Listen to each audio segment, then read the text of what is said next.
Darating ang araw na maiintindihan mo na ang kaligayahan ay hindi nakasalalay sa kung ano ang itsura ng iyong bahay, kundi kung paano mo mahalin ang mga taong nasa loob nito.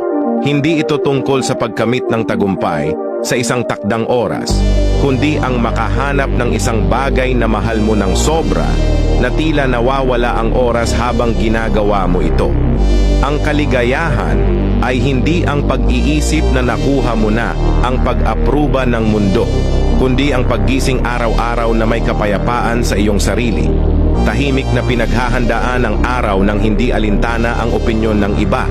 Ang kaligayahan ay hindi pagkakaroon ng pinakamaganda sa lahat ng bagay, kundi ang paggawa ng pinakamahusay sa kahit anong meron ka. Ang kaligayahan ay hindi darating kapag nalutas mo na ang bawat problema at nasa tamang ayos ang lahat.